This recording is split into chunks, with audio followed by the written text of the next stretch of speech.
Yeah, welcome back to Leosophy. This is the fourth part in homesteading, I think. Um, this one's going to be focusing on trees. So, what trees should you plant? What trees are more economically useful? What trees should you not plant? And unfortunately, this all comes down to zones. So, I just automatically imagine most of the people I'm talking to, even though it's totally erroneous, are in zone 7 like me. But generally, no matter where you live, you should be able to find apples and pears and other common fruits that you'll see in the grocery store. Grapes, they tend to grow in a lot of different areas, just depending on cultivar, and that's something you're gonna have to research yourself. With apples, you have to look at a zoning chart. It's absolutely vital. Go to a nursery website and get a zoning chart, or a College of Agricultural website and get a zoning chart for a zoning chart. By the way, you do need to know what zone you're in, but a chart of pollinizers for apples, because you can't breed the same strain together to get apples. They have to be pollinized. That's a word, pollinized, not pollinated. That's what the bees do, by a another cultivar that flowers around the same time. It's absolutely necessary to get apples, and it's something that you need to be aware of. That being said, trees are kind of a catch 22. It takes a long time for them to grow. If, let's say, you just want to save money and you just buy two varieties of apples and they pollinize each other, and one of them gets sick and dies, well, now you got to reset, right? Because it's going to take years for that other one to catch up if it's been a few years. And that's the thing, it takes years to get trees to really be productive.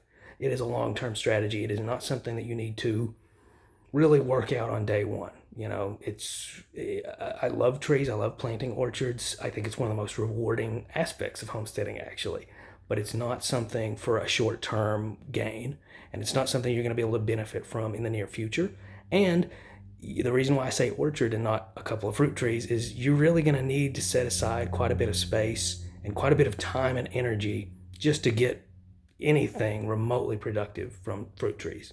Same thing with nut trees. And that's actually one of the things that's very economically useful.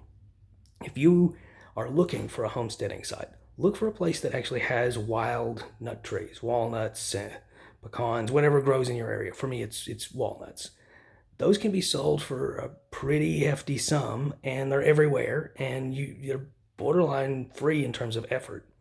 And that takes me to another thing. If you do have walnuts in the area, don't plant your orchard near them, because they will actually sterilize your trees. They produce a hormone that keeps them from flowering and fruiting, so they don't compete with their babies. So, something to also be aware of. Let's see, what else have I not covered? Again, be aware of your zone and grow things accordingly. Every now and again, people get away with growing things that grow out of their zone, but it's really difficult, and it's not something I recommend for a beginner. Like I've been trying for years to have figs. Technically, they even grow in the area, but man, they're not very hardy at the winter, and I don't like the wild turkey ones that are, a little tougher. They're just not as good to me in terms of flavor. But yeah, that's really about all there is with regard to trees. It's something that takes time, and it's not something I recommend people hit the ground running. Like, oh well, we're gonna start a homestead and we're gonna live off the land and we're gonna plant fruit trees.